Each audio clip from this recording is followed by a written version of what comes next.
Vous retrouvez maintenant La foi prise au mot, votre émission de formation chrétienne présentée par Régis Burnet. Aujourd'hui, Karl Barth, avec Christophe Chalamet, qui enseigne la théologie systématique à la faculté de théologie de l'Université de Genève, et Anthony Feneuil, maître de conférence au département de théologie de l'Université de Lorraine et directeur de la revue Théorème.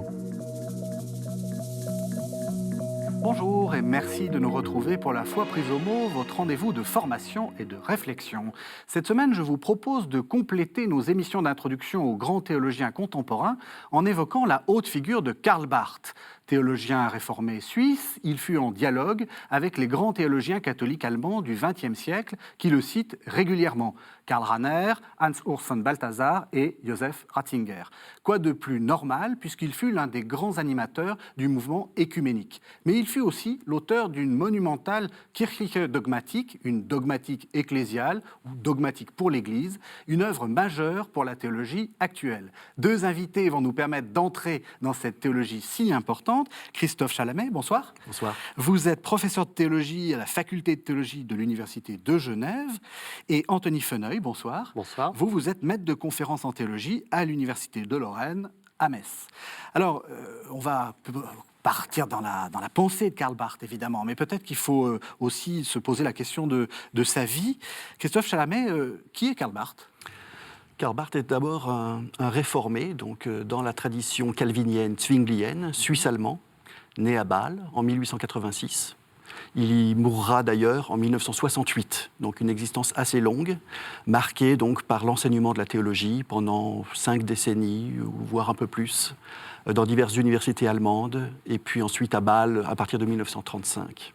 Donc voilà, une longue existence au service de la théologie. Est-ce qu'il se passe quelque chose pendant cette longue existence ? Est-ce que la vie d'un professeur d'université est pleine de rebondissements ? Je ne sais pas ce qu'il en est de la vôtre, mais est-ce que celle de Karl Barth, il se passe des choses passionnantes ou pas ? Alors, je crois que pour quelqu'un qui naît à la date à laquelle est né Karl Barth et qui meurt quand il est mort, il se passe forcément des choses, je veux dire, pas seulement dans la vie d'un prof d'université, mais tous ceux qui sont nés et qui ont vécu cette période ont dû traverser les changements évidemment les plus importants, les événements les plus importants du XXe siècle. Karl Barth, il en a connu 2 qui ont eu une importance décisive pour lui. D'abord la Première Guerre mondiale, qu'il n'a pas fait lui-même puisqu'il était suisse, mais dans laquelle il a été, par laquelle il a été touché et au cours de laquelle il s'est trouvé investi, comme toute l'Europe à ce moment-là, et qui a profondément, non pas la guerre directement, mais les répercussions de la guerre ont profondément modifié sa conception de la théologie. Et puis ensuite, évidemment, puisqu'il était en Allemagne à la fin des années 20, au début des années 30, le nazisme qui a été un bouleversement aussi politique pour lui très important. Alors justement, on va tout de suite parler du nazisme, parce que c'est aussi une question importante. Peut-être qu'on reviendra après sur sa formation, mais c'est vraiment la question centrale. Effectivement, il est contemporain de Heidegger, dont on sait qu'il s'est beaucoup compromis avec le nazisme. Alors lui, il est suisse, il est très proche, enfin, il enseigne aussi en Allemagne. Qu'est-ce qu'il fait ? D'abord, il repère une montée de ces mouvements nationalistes germano-centrés dans les années 20, parce qu'il enseigne à Göttingen à partir de 1921, et donc il voit cette poussée du nationalisme, même parmi ses collègues. Il a un collègue éminent théologien qu'il respecte beaucoup, Emmanuel Hirsch, mais il y a des clashs énormes dans la cuisine de collègues le soir, lors de débats informels. Voilà. Donc il voit cette montée-là, il en parle très très peu dans ses écrits. Donc il va se reprocher lui-même de ne pas avoir pris position plus nettement, plus ouvertement vis-à-vis de ses étudiants sur ces points-là, sur ces questions politiques. Il est complètement concentré sur une refondation de la dogmatique chrétienne, la dogmatique protestante, et donc il perd de vue un tout petit peu, il n'est pas allemand, et donc il a aussi un peu cette hésitation à prendre la parole dans un contexte où il peut tout de suite, il peut y avoir une sorte de répercussion, un retour de balancier très fort s'il s'exprime trop directement sur ces questions-là. Il va devenir allemand dans la deuxième moitié des années 20. Mais donc, en 1933, quand Hitler accède au pouvoir, le 30 janvier 1933, c'est un jour anodin pour Karl Barth qui écrit à sa mère en disant, voilà, il y a Hitler qui a été nommé, qui est élu, qui est parvenu au pouvoir. Donc, évidemment, il n'a pas conscience de tout ce qui va arriver. Faut pas non plus. Voilà. Mais alors, il va quand même prendre position clairement. En juin 1933, il écrit un petit pamphlet, un petit manifeste, qui dénonce toute collusion, on va dire, de l'Église protestante avec l'idéologie nazie. Donc très très nettement, dès juin 1933, il envoie un exemplaire de ce pamphlet à Adolf Hitler, avec une lettre. Donc voilà, il dit tout de suite, attention, notre existence théologique est en danger. Nous risquons de perdre notre lien à l'Écriture. Je crois que ça, c'est vraiment ce qui a été très important pour Karl Barth. Ça hantise, on pourrait dire, tout au long de sa vie, je crois. Et déjà, ça commence, pour ça j'insistais sur l'importance de la Première Guerre mondiale, déjà avant même le nazisme. Ça hantise, ça a été la compromission de la théologie avec les pouvoirs sociaux du temps. Hein. C'est-à-dire, ce qui a fait marquer son premier tournant en théologie, c'est de voir ses maîtres en théologie soutenir le militarisme allemand de la Première Guerre mondiale. C'est ça qui lui a fait écrire, c'est ce qu'il raconte en tout cas, c'est ça qui lui a fait écrire son premier grand livre, qui est l'Épître aux Romains. Et finalement, pour le nazisme, il s'est passé à peu près la même chose, c'est-à-dire il a été effrayé de voir que la théologie protestante, y compris, c'était un peu d'ailleurs, ça a dû être très difficile pour lui, y compris le propre courant, disons, à l'origine duquel il était, ce qu'on va appeler la théologie dialectique, dans l'Allemagne des années 20, certains de ses représentants ont pu se laisser aller à soutenir, avec des arguments théologiques, le nationalisme allemand de l'époque. Et Karl Barth, il est toujours dans cette position un peu paradoxale d'avoir à se prononcer sur les événements du temps, mais pour extraire la théologie, pour éviter toute compromission de la théologie avec ses dérives, qui consiste à utiliser la théologie pour justifier des dominations sociales, mais alors, politiques. Parce qu'on parle de Karl Barth, mais ce qui est intéressant avec Karl Barth, c'est qu'il y a aussi une réflexion très importante de sa part sur qu'est-ce que c'est que la théologie. Je vous pose la question, est-ce que justement le rôle d'un théologien, c'est d'intervenir dans le temps? Est-ce que c'est dans l'actualité, pour vous? Sans doute, sans doute. Alors Karl Barth a beaucoup réfléchi sur ces questions, du rapport entre le théologien qui médite la parole, qui étudie l'écriture et qui essaye de rendre compte de l'évangile aujourd'hui, et ensuite l'engagement politique. Il faut savoir qu'autour de la Première Guerre mondiale, ou un peu avant déjà, il est pasteur en Argovie, en Suisse allemande, à partir de 1911, il va s'investir dans le mouvement dit des chrétiens sociaux, du christianisme social. Il va être très très investi là-dedans pendant pas mal d'années.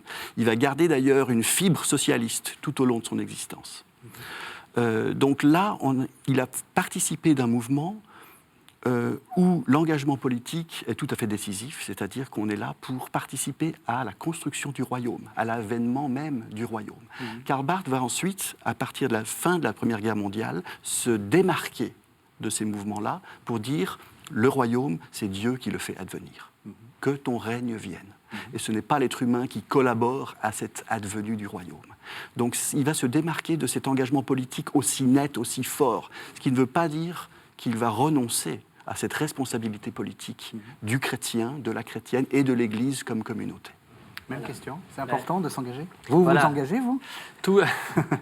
Tout l'enjeu, justement, tout l'enjeu pour le théologien ou la théologienne aujourd'hui, c'est sur le comment de l'engagement.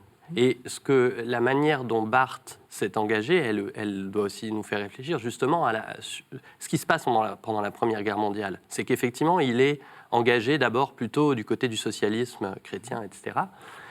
L'écriture de l'Épître aux Romains, c'est un engagement. C'est-à-dire, il dit l'Épître aux Romains, c'est son commentaire de l'Épître aux Romains, son grand commentaire. Son premier livre, son premier livre majeur, voilà, qui fait une rupture dans sa théologie et dans la théologie en général. Mais ce qui est intéressant, c'est que justement, au moment où il décide de s'engager encore plus qu'avant, j'ai envie de dire, de rompre, d'opérer une rupture, sa rupture, elle passe par le commentaire d'un texte de Paul, et en plus d'un des textes évidemment les plus compliqués de Paul, en plus les plus commentés, etc. Donc elle passe non pas par un engagement dans le monde et dans la politique avec les termes du monde et de la politique actuelle, mais elle passe par un détour. C'est-à-dire faire le détour par la Bible, faire le détour par les concepts théologiques, y compris quand ils sont très compliqués. Dans le commentaire de l'Épître aux Romains, c'est le cas. Il y a des choses très compliquées. Mais faire le détour par ces concepts dogmatiques théologiques, non pas pour le simple plaisir de s'amuser à jouer avec des concepts, mais pour parler du temps présent, c'est ça la manière spécifique pour Barthes qu'a le théologien de s'engager. Donc c'est pas le théologien qui, au moment où il se passe quelque chose, abandonne tout son travail de théologien et puis descend dans l'arène et fait de la politique. Ça, c'est pas intéressant, n'importe qui pourrait le faire en fait. C'est-à-dire, il n'y a pas besoin d'être théologien. Oui. L'engagement théologique, c'est un engagement qui, à chaque fois, fait le détour, passe par le commentaire biblique, en l'occurrence, et puis le travail dogmatique. Alors Christophe Chamet, c'est allé en passant, mais c'était important, vous avez dit, il était dans un grand mouvement de refondation de la théologie réformée. Alors, qu'est-ce qui se passe ? Pourquoi est-ce qu'il y avait besoin d'une refondation de la théologie réformée ? Alors, Anthony l'a évoqué, il y a cette crise majeure de l'automne 1914. Quand il revoit, il remarque que la plupart de ses professeurs en Allemagne, Adolf von Harnack, Wilhelm Hermann, on parle de grandes stars de la théologie de l'époque, à Berlin, à Marbourg, etc., signent un appel aux intellectuels du monde qui défend donc cet effort de guerre allemand, qui dit, voilà, Dieu est avec nous, en gros. Oui. Dieu est avec nous. Barthes est complètement scandalisé, mais au sens littéral du terme, par ce qui se passe là, par ce qu'il voit. Donc on a toutes ces lettres qu'il va écrire à ses anciens maîtres, dans lesquelles il décrit son effarement. Et alors il va vouloir se mettre en quête donc, d'une nouvelle manière de faire de la théologie, parce qu'à ses yeux, cette erreur au niveau éthique, l'éthique politique, révèle une erreur théologique plus profonde. Et donc il faut aller vers les soubassements, pour refonder, il va parler de l'ABC théologique. Alors il se demande avec son ami Edward Thurnhuisen, qui est pasteur dans un village voisin d'Argovie, comment procéder. Et il envisage de se plonger dans Kant à un moment donné, qui est assez intéressant, dans une réflexion critique sur les fondements, en quelque sorte. Et puis ça va être l'épître aux Romains qui va se mettre à lire, à prendre des notes abondantes, qui va donner cette épître, donc on ne l'a pas encore datée, c'est 1919, en fait fin 18, peu importe. Donc voilà, il s'agit de retrouver les bases, l'ABC même de la théologie. Commencer par le commencement. Ça va être une sorte de slogan de la pensée de Barthes tout au long de sa vie.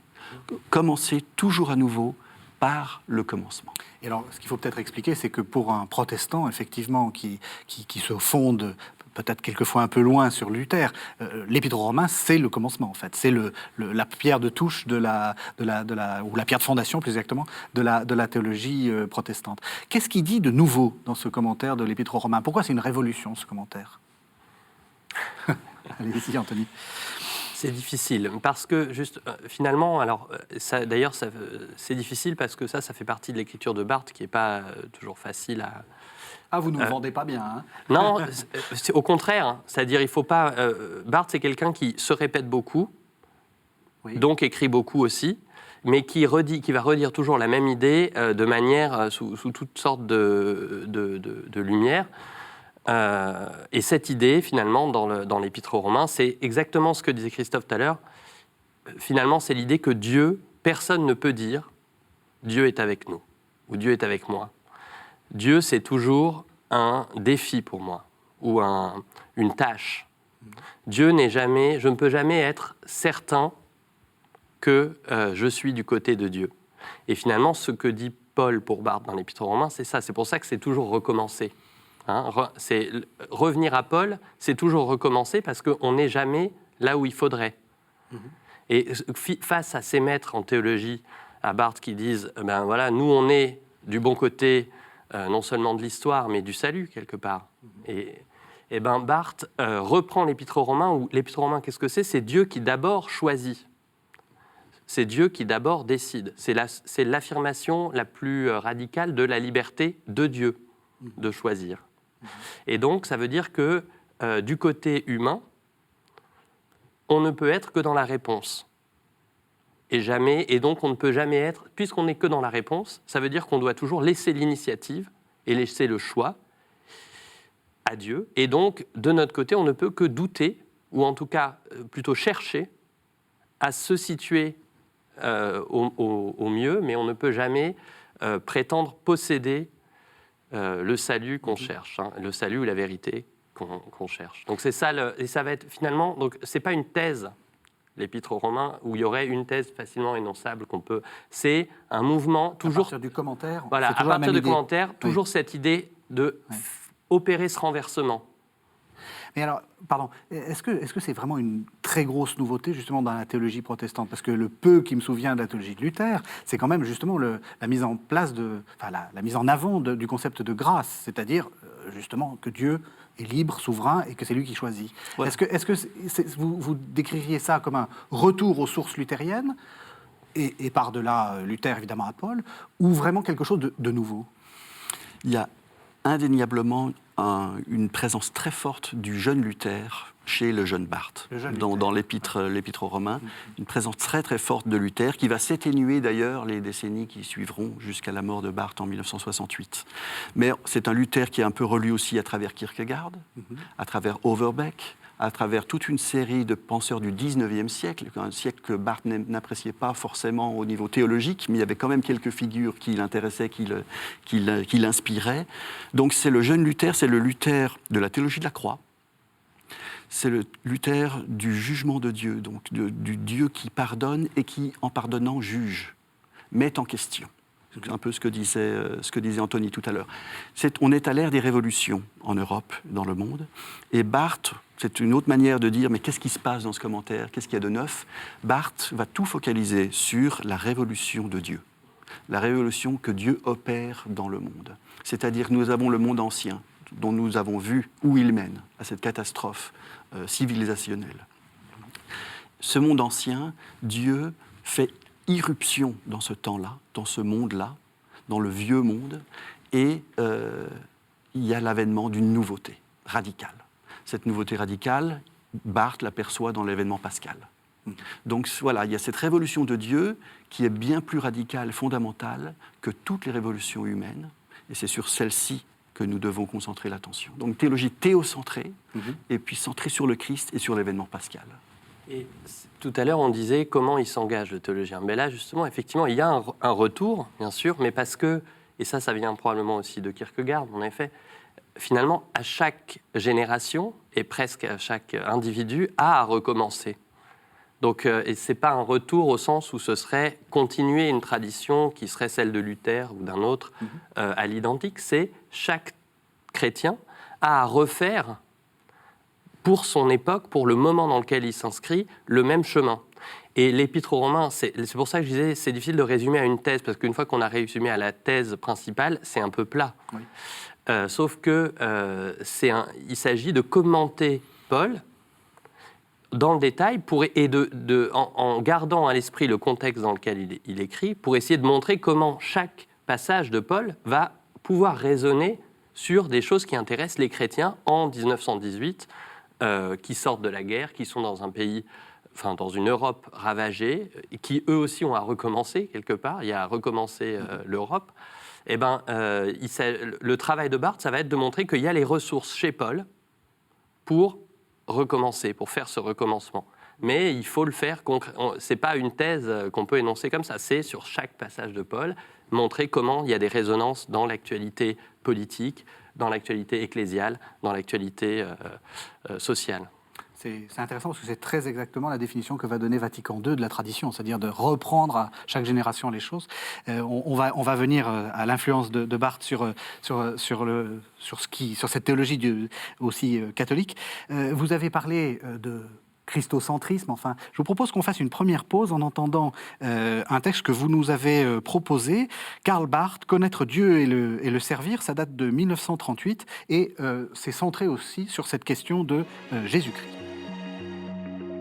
Vous écoutez actuellement La Foi prise au mot, votre émission de formation chrétienne présentée par Régis Burnet. Aujourd'hui, Karl Barth, avec Christophe Chalamet qui enseigne la théologie systématique à la faculté de théologie de l'Université de Genève, et Anthony Feneuil, maître de conférence au département de théologie de l'Université de Lorraine et directeur de la revue Théorème. Nous demandons encore une fois, qui donc croit? Qui donc peut croire? Qui donc peut arriver à la foi? Chacun parvient à la foi, chacun peut croire, chacun croit. Qui n'élude pas l'action de Dieu dans sa révélation en Jésus-Christ, mais s'y soumet, qui reçoit donc le salut opéré par Jésus-Christ comme un salut divin et comme un salut qui lui est destiné personnellement. Celui qui fait cela a aussi la liberté, la possibilité la capacité de le faire.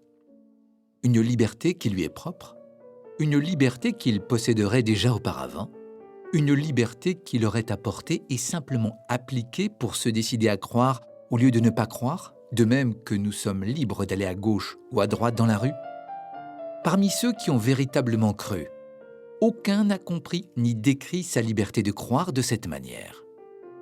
Mais en recevant ce que Jésus-Christ lui a accordé, il a reconnu et confessé que le fait même d'accepter, au lieu de refuser, était un don de Dieu, une intervention de la fidélité divine.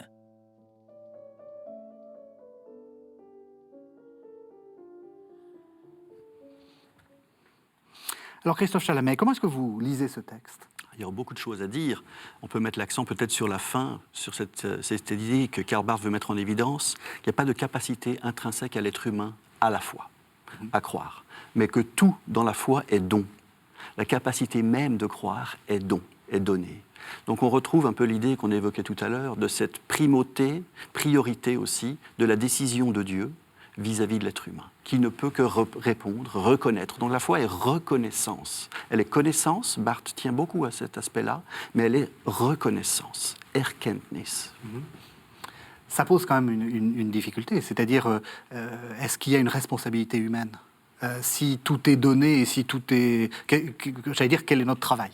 Oui, eh bien, il y a quand même une sorte de consentement de l'être humain qui est véritablement un consentement de l'être humain pour Karl Barth.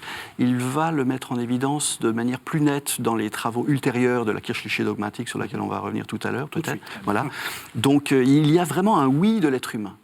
Mais ce oui de l'être humain est suscité par le oui de Dieu, qui le précède. Donc, on a toujours... Enfin, il y a toujours quelqu'un qui est responsable de notre, ou qui est cause de notre existence, de notre pensée, de notre... Voilà, et il n'y a pas de compétition entre l'action de Dieu et l'action de l'être humain, vu qu'ils ne se situent pas du tout sur le même plan. Il y a une différence qualitative infinie entre les plans de Dieu, le plan de l'être humain, qui fait qu'il ne peut pas y avoir de clash et d'annulation d'une responsabilité de l'un par rapport à l'autre.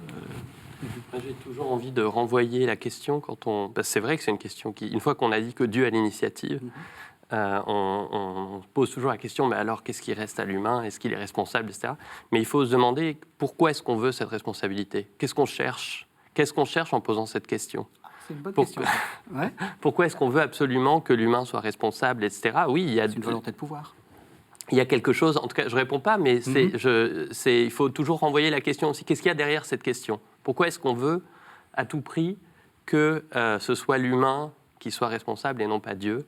Et ce n'est pas une question de responsabilité. C'est-à-dire, Dieu, comme disait Christophe, ne nous enlève rien. Nos relations restent absolument ce qu'elles sont. Mais, comme dit Barth, tout ce qui relève de nos décisions, nos discussions, nos relations, nos responsabilités, nos actions, sont toujours, et c'est ça ou l'un des cœurs du christianisme, sont toujours des choses avant-dernières. Jamais le fin mot. Jamais nous qui avons le fin mot. Nous, on a le mot avant-dernier, y compris dans nos responsabilités. Il y a quelque chose qui est plus originaire et à la racine même de notre responsabilité, et ce quelque chose, c'est ce dont essaye de parler le christianisme et la théologie. Vous avez parlé donc de la dogmatique. Alors, Kirche en allemand, ça veut dire ecclésiastique aussi, de l'Église, pour l'Église. Voilà. C'est quoi, en fait ? Parce que, pourquoi pas dogmatique, simplement ? Oui. Alors, en 1927, Barth publie un premier effort, Kirchliche Dogmatik chrétienne. Et puis, 5 ans plus tard, donc, il révise ça, il dit c'était trop ambitieux. On n'y arrive pas, en fait, à produire une dogmatique chrétienne. C'est au-delà de ce que nous pouvons faire. Nous ne pouvons pas parler chrétiennement, d'une certaine manière. Et nous pouvons parler ecclésialement. En tout cas, on peut essayer. Kirchliche Dogmatik, ça veut dire que le théologien n'est pas cet individu qui réfléchit pour lui-même, mais cette personne qui est insérée dans une tradition, dans un ensemble, et qui a une responsabilité vis-à-vis de cet ensemble, qui est l'Église.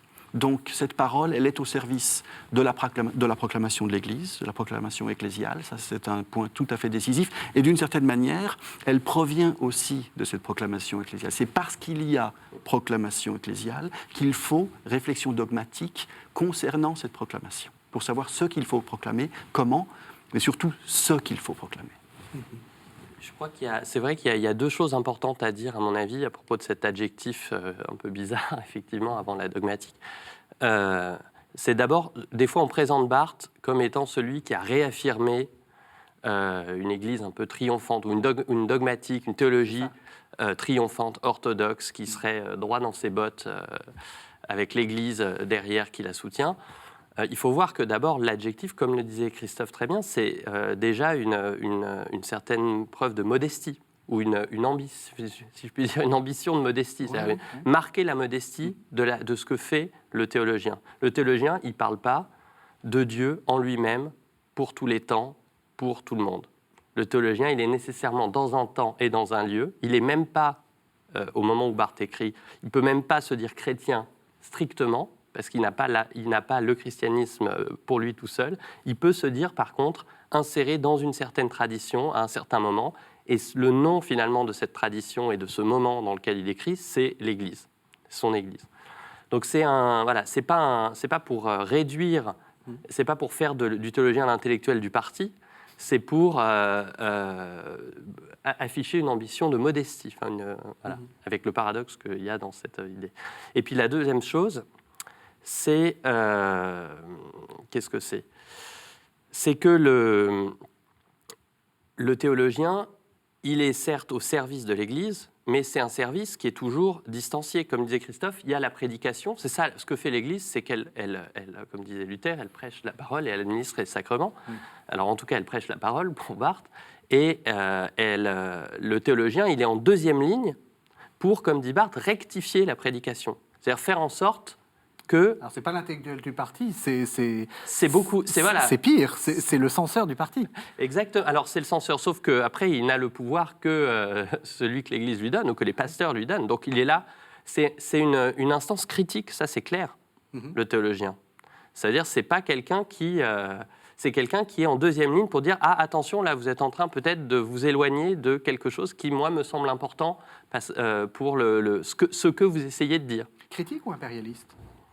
Ah non, pas impérialiste, critique, c'est-à-dire il va essayer de montrer, d'établir une continuité dans la tradition et à partir de la Bible, évidemment, d'essayer de cerner ce qu'il y a d'important et ce qu'il y a de pas important. Mais, alors c'est vrai que pour Barth, ça a toujours un peu choqué, il utilise par exemple le mot d'hérésie, Barth. C'est quelqu'un qui n'a pas peur de dire, voilà, il y a des hérésies. Mais c'est pas, il faut pas. Alors évidemment, c'est un peu provocateur de parler d'hérésie aujourd'hui. C'est un peu difficile. Mais il faut le voir simplement. Justement, il faut voir la force provocatrice que ça a. C'est-à-dire, le théologien, c'est un peu la mauvaise conscience de l'Église qui va réveiller les prédicateurs, les pasteurs, pour leur dire attention quand même à ce que vous dites. Et puis, il va jamais donner. D'ailleurs, ça on y reviendra plus tard. Mais plutôt que donner les réponses, dire les lignes exactement, il va donner des avertissements, poser des questions. Puis ensuite, c'est à l'Église de répondre aux questions. C'est aux chrétiens et aux pasteurs de répondre aux questions et de continuer à prêcher la parole de Dieu. Mais le théologien, il est là en deuxième ligne pour poser des questions critiques. C'est quoi le plan de cette dogmatique chrétienne ? Il faut dire tout de suite que c'est plus que Proust. Hein. C'est des volumes. C'est très gros. On n'est peut-être pas obligé de tout lire. D'ailleurs, vous nous direz ce qu'il faut lire. Enfin, par quoi commencer, plus exactement ? C'est quoi le plan global ? 5 parties. Première partie, les prolégomènes, ce qui doit être dit en premier. Question de tradition, du rapport à la philosophie, à la mystique, qui a beaucoup intéressé Anthony, à toutes sortes de questions intéressantes. Ensuite, volume 2, sur Dieu. Connaissance de Dieu, attributs divins, élection. Troisième partie, la création, l'être humain. Barth dit avancer un peu sur des œufs dans la préface au premier tome de cette troisième partie, parce que toutes ces parties sont dans de multiples tomes. Quatrième partie, la réconciliation, le centre même de l'Évangile et de la foi chrétienne, dit Versöhnung. Et puis cette cinquième partie, qu'il n'a jamais même commencé d'écrire, il n'est pas arrivé au terme de la quatrième partie, la cinquième partie, Erlösung, la rédemption, l'eschatologie. Voilà. On voit bien que le centre, parce que tout ce qui est question de rédemption, question de pardon, c'est le Christ qui est le centre. On l'a déjà dit, le Christ, c'est le centre de la pensée de Barthes, c'est le nœud de la pensée de Barthes. Est-ce qu'on peut dire ça comme ça ? Tout à fait. On parle de christocentrisme. Les adversaires de Barthes parlent de christomonisme, c'est-à-dire une sorte de réduction au Christ, une perte de vue de l'esprit, notamment, de la pneumatologie. Et donc, il y a cette focalisation indéniable sur le Christ. Par exemple, dans le volume 3, donc la troisième partie sur la création, pour comprendre l'être humain, Karl Barth se tourne vers le Christ. Ecce homo. Voici l'humain. Donc, pour comprendre l'humain tel que Dieu l'envisage, tel que Dieu le veut, il ne faut pas considérer l'être humain qui est parmi nous, qui est pécheur, qui est défiguré, d'une certaine manière, déformé. Il faut considérer celui qui n'a pas connu le péché, etc. Donc le Christ même, qui représente l'humanité telle que Dieu la conçoit dans son plan et dans son alliance. Alors tout ça... Pardon, vous vouliez dire quelque chose ? Non, oui, simplement dire que le Christ, c'est pas uniquement Jésus, évidemment. Hein. C'est-à-dire, ou plutôt, c'est Jésus, parce que Jésus, c'est celui en qui Dieu s'est incarné. De ce point de vue-là, Barthes est dans la tradition, la grande tradition chrétienne. Donc, pourquoi christocentrisme ? Parce que si on ne peut parler de Dieu que en laissant à Dieu l'initiative, le lieu, le point nodal, crucial, où Dieu a parlé à l'homme et a permis à l'homme de parler, c'est en Jésus-Christ. Et donc c'est ça le sens du christocentrisme, c'est simplement de dire, voilà, il ne faut pas chercher Dieu là où lui-même ne s'est pas montré. Alors, il s'est montré de manière très paradoxale, comme le dit Kierkegaard, il s'est montré en se cachant en Jésus. Mais c'est là, et donc du coup ça va relancer la liberté humaine d'interprétation, de compréhension. Il s'est montré en se cachant, mais il s'est montré dans l'Épître aux Romains, il insiste très fort sur la croix, il s'est montré dans la croix, et après il va élargir, si on peut dire, sa réflexion, il s'est montré dans l'individu Jésus-Christ. Le centre, c'est la croix. Vous parlez comme Barthes, ça tombe bien. On va entendre un deuxième texte issu de la dogmatique de Göttingen. Donc c'est un texte qui est avant la fameuse dogmatique ecclésiale, qui date donc de 1924-1925. Une critique de la raison n'est pas en elle-même une analogie de la croix du Christ. Les abîmes de notre ignorance ne sont pas en elles-mêmes les profondeurs de Dieu. Ce n'est pas parce que l'esprit humain se désespère que le Saint-Esprit est présent. La thèse selon laquelle Dieu est incompréhensible, la confession d'une docte ignorance, se tient de manière très ambiguë entre le dénigrement de l'humain par lui-même et son auto-exaltation, comme ce fut indubitablement le cas au XVIIIe siècle, et dans les deux cas, cela peut être tout à fait insensé du point de vue chrétien. Oui, Dieu est inconcevable, Dieu. Mais c'est orgueil et désobéissance que d'anticiper cette incompréhensibilité et de se l'accaparer. Vous écoutez actuellement La Foi prise au mot, votre émission de formation chrétienne présentée par Régis Burnet. Aujourd'hui, Karl Barth, avec Christophe Chalamet qui enseigne la théologie systématique à la faculté de théologie de l'Université de Genève, et Anthony Feneuil, maître de conférence au département de théologie de l'Université de Lorraine et directeur de la revue Théorème.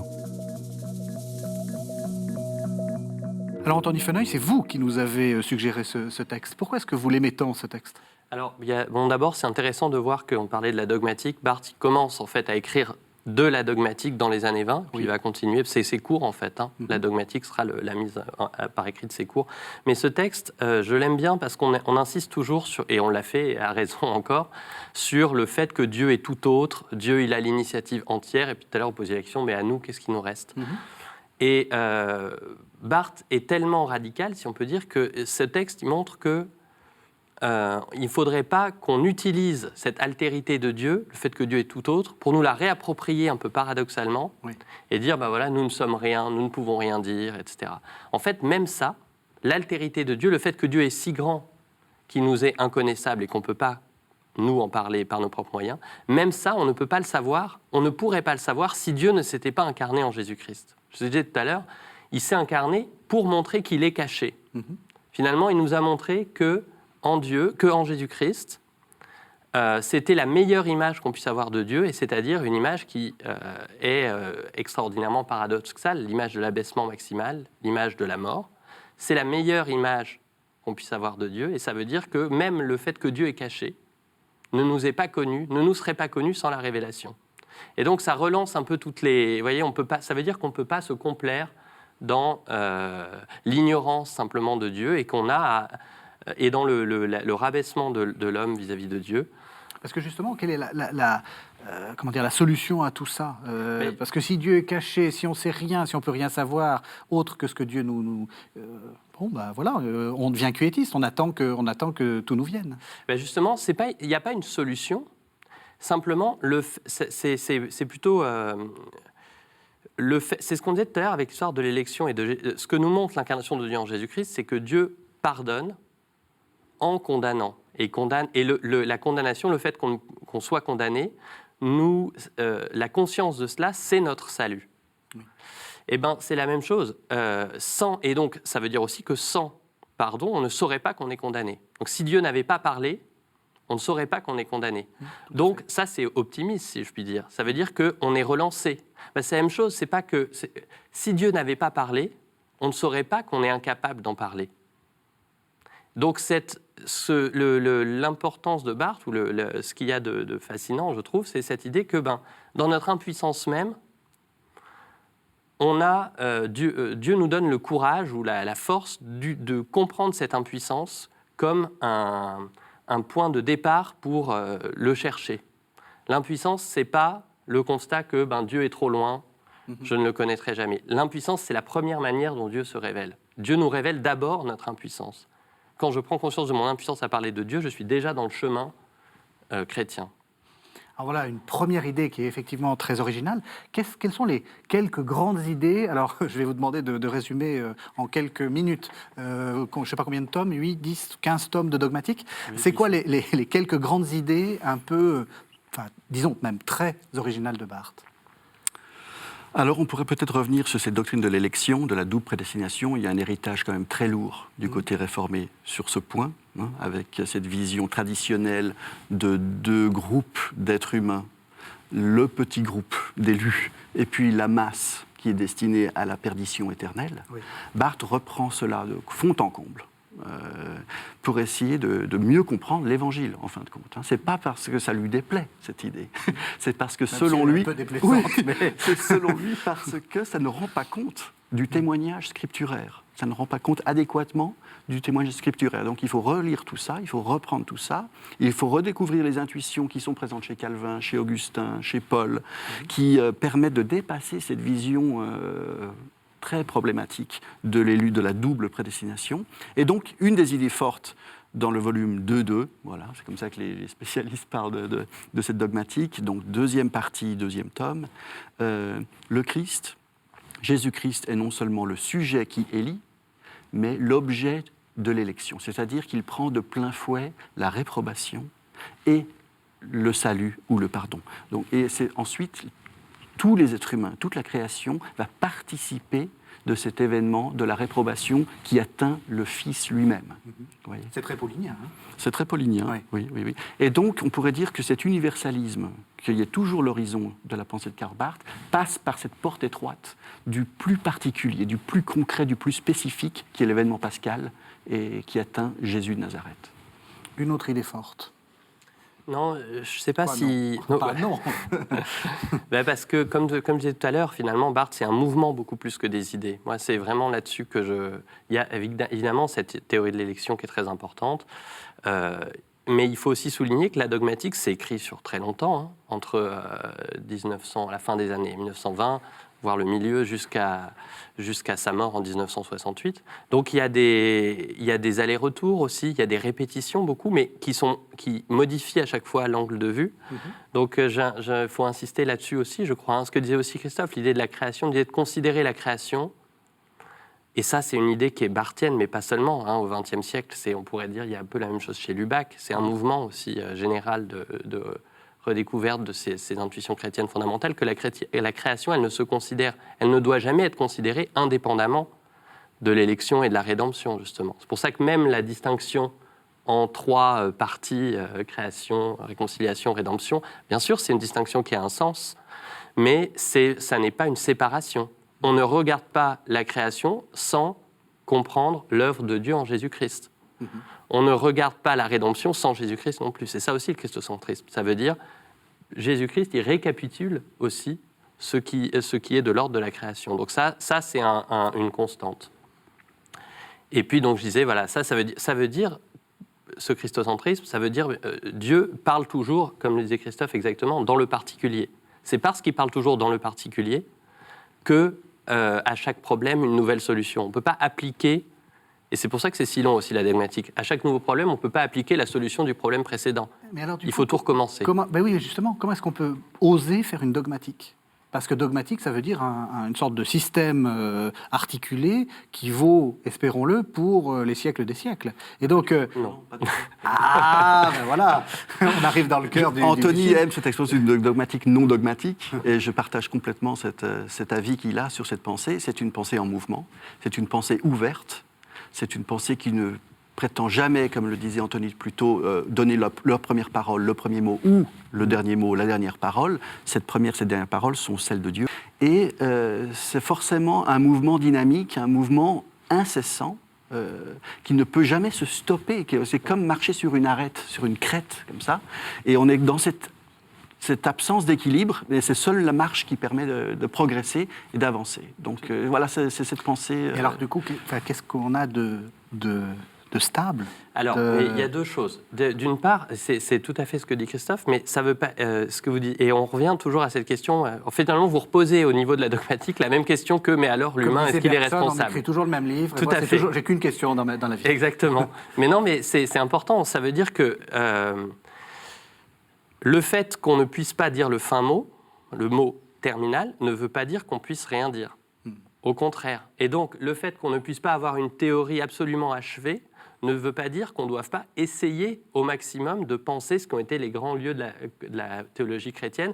Et ça ne veut pas dire qu'on doit dire n'importe quoi, comme je disais tout à l'heure, ou au petit bonheur la chance, à chaque problème, penser entièrement en fonction de la situation. Non.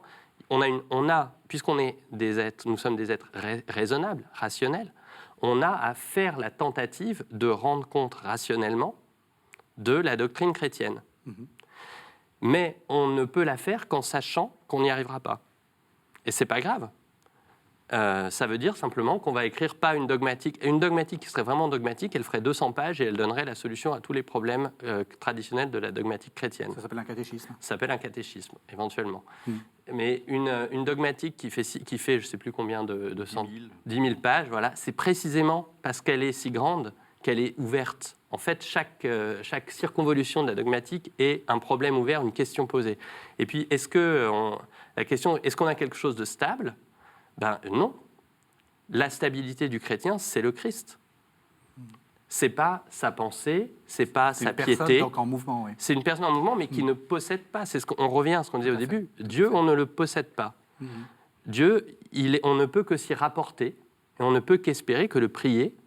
On ne peut pas prétendre de dire « ça y est, j'ai ma dogmatique, je suis tranquille pour l'éternité, tous les problèmes chrétiens sont résolus ». Ça n'existe pas. Donc la stabilité finale, il y a de la stabilité, mais c'est toujours une stabilité, comme on disait tout à l'heure, avant-dernière.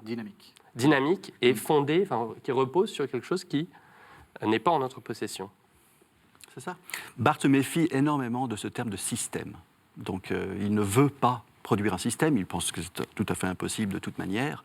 Donc systématique, on parle de théologie systématique, il n'aime pas ce terme-là. Ça doit être une pensée qui est brisée, en fait. Brisée toujours à nouveau, qui doit consentir à être brisée. Alors comment est-ce qu'une pensée aussi, justement, en mouvement, peut rencontrer d'autres pensées? Et je pense évidemment à ce qu'on disait au début, la question écuménique. Parce que, alors, on est post-Vatican II, donc du côté catholique, on est un peu familiarisé avec ce côté, justement, un peu incomplet de la théologie comme processus toujours en mouvement, toujours recommencé. Mais à l'époque, dans les années 30, ça a dû un peu, peut-être même dans le protestantisme, ça a dû un peu ruer dans les brancards. Et pourtant, comme je l'ai dit, Ratzinger cite Barth régulièrement, et même en tant que pape, et d'autres vont citer Barth. Oui, alors il y a deux choses. Karl Barth est toujours entre deux chaises, en fait. Il déplaît à droite comme à gauche. Donc à gauche, vous avez un libéralisme théologique moderne qui voit Barthes revenir au dogme, y compris celui de la naissance virginale. Et tout le monde est atterré. Si je puis me permettre, pour un catholique, c'est plutôt rassurant. Oui, et alors là, vous avez une sorte de convergence possible avec ce renouveau quand même de cette nouvelle théologie catholique dans les années 20, surtout dans les années 30, avec Congar et les autres. Congar, quand Barthes vient à Paris en avril 1934, Congar accourt d'écouter Karl Barth. Visser-Tooft, le grand leader du mouvement œcuménique au XXe siècle, parle dans ses mémoires de Congar qui était là, qui buvait chaque parole que Barthes prononçait au printemps 1934. Congar ensuite invite Karl Barth à Juvisy, au couvent des Dominicains, etc. Il y a des échanges très intéressants. Bref, vous avez donc une gauche théologique qui se méfie d'un retour au dogmatisme et à une sorte de scolastique. Et puis vous avez une droite théologique qui trouve que quand même tout ça c'est beaucoup trop instable, comme on le disait tout à l'heure, c'est beaucoup trop en mouvement, ça ne va pas, on n'a pas les certitudes dont on a besoin, ça va brouiller les fidèles, les lecteurs. Tout ce discours sur la grâce de Dieu qui est en même temps le jugement divin, ça va être source de confusion et on ne peut pas imaginer, ça c'est Harnack qui va dire ça à Barthes, que les fidèles doivent être une sorte de héros de la foi comme le sont Kierkegaard ou Luther. Les gens dans nos communautés, doivent pouvoir entendre un message beaucoup plus simple, beaucoup plus limpide que cet entrechoc de paradoxes, de contradictions. Je crois que les catholiques n'ont pas pu faire l'impasse sur Barthes. C'est-à-dire quand on lit Barthes, c'est une pensée tellement puissante à cause de ça, à cause du fait que c'est à la fois une pensée qui reprend tout au début, qui en même temps reprend tout au début en reprenant les mots de la tradition, les mots de la Bible, etc. Et donc, quand on lit Barthes, on ne peut pas passer à côté et dire faisons comme si ça n'existait pas et pensons sans Barthes. Donc l'œcuménisme, il s'est fait, la discussion œcuménique entre Barthes et les catholiques, elle s'est faite, j'ai envie de dire, par la force des choses. Parce qu'il y avait là une pensée que les catholiques ne pouvaient pas laisser de côté. Et puis il y avait une pensée qu'ils pouvaient d'autant moins laisser de côté que justement, il y a eu un travail, il y a eu d'une part une ouverture de certains catholiques à la pensée de Barthes, mais il y a eu aussi par rapport aux premiers écrits de Barthes, une ouverture de Barthes au temps long de la tradition. Il y a eu ce fameux livre sur Anselme, qui est quand même Alors, Anselme, il a une importance... C'est un autre livre, voilà. Il s'agit donc de saint Anselme, le théologien du XIIIe siècle. Exactement. XIIIe siècle, oui, ça doit être ça. Un livre consacré à la preuve de l'existence de Dieu, ce qui est déjà fascinant quand on connaît Barthes, mais qui a finalement été aussi un lieu d'engagement possible pour un débat avec les catholiques, puisque, évidemment... la théologie médiévale, c'est pas là qu'on attend un théologien protestant contemporain. Et en réalité, ça a été des lieux de débat fructueux. Et effectivement, ce qui est difficile à savoir, c'est qu'est-ce qui est dans la manière dont les catholiques se sont appropriés Barthes, c'est qu'est-ce qui relève de Barthes, qu'est-ce qui relève de l'esprit de la théologie au XXe siècle. Mais c'est clair que, disons, on ne pouvait pas éviter Barthes parce qu'on ne pouvait pas éviter quelqu'un qui, à ce point, prenait en compte toutes les nouveautés de la modernité.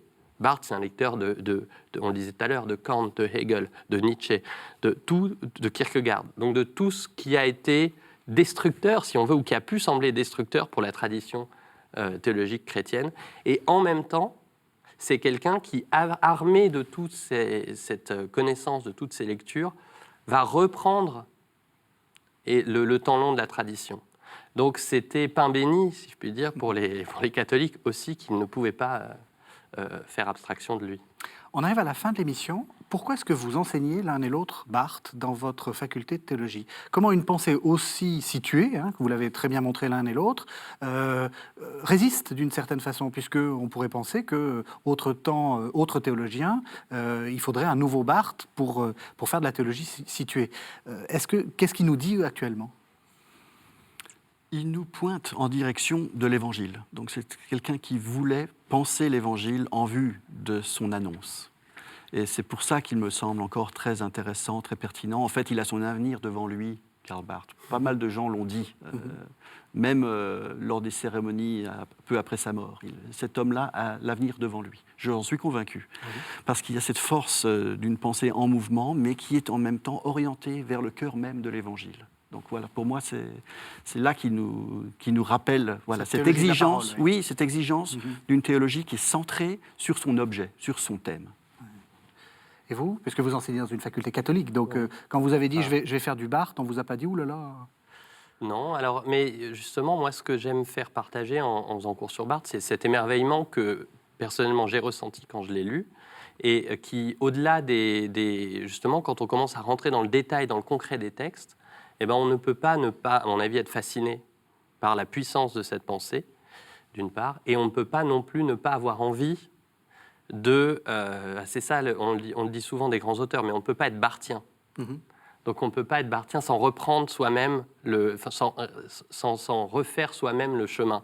Donc c'est ce qu'on essaie de faire aux étudiants, c'est de leur faire à la fois donner accès aux grands textes de la tradition, et bon, Barthes pour le XXe siècle. On ne peut pas dire que ce ne soit pas un Voilà. grand texte.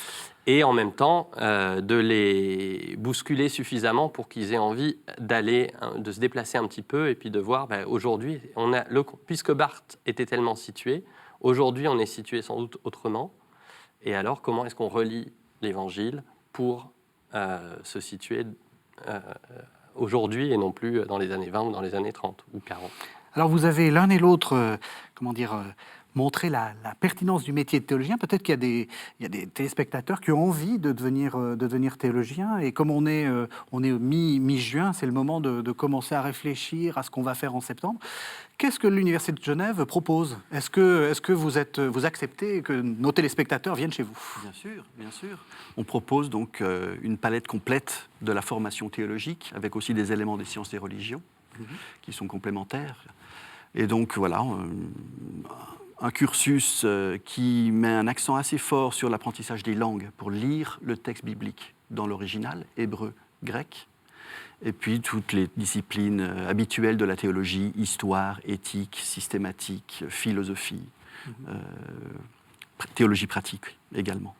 Tout ça à distance ou en présence. Donc il y a cette formule flexible. Question qu'on pose souvent, est-ce que vous acceptez des catholiques ? Est-ce qu'un catholique se sentira pas rejeté ? Est-ce que c'est pas... Je suis désolé, mais c'est une question que... Non. On est une je vous poserai la même question, Anthony Feneuil. On est une faculté de théologie protestante, mais ouverte. Il ne faudrait même pas dire mais. On est une faculté qui a des enseignants catholiques en son sein, et qui n'ont pas besoin de devenir protestants, de cesser d'être catholiques pour enseigner dans notre institution.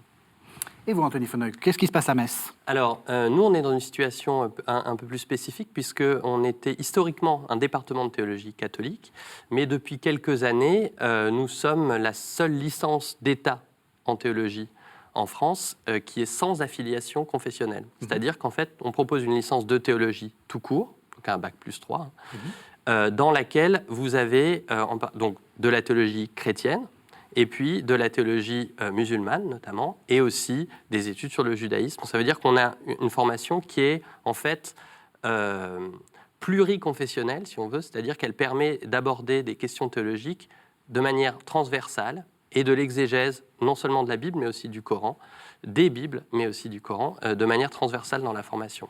Même question, on peut y aller, on est obligé de vivre à Metz ou Alors, pas ? On n'est pas obligé de vivre à Metz, il y a une formation, la formation est disponible à distance. On peut venir à Metz, c'est une très belle ville.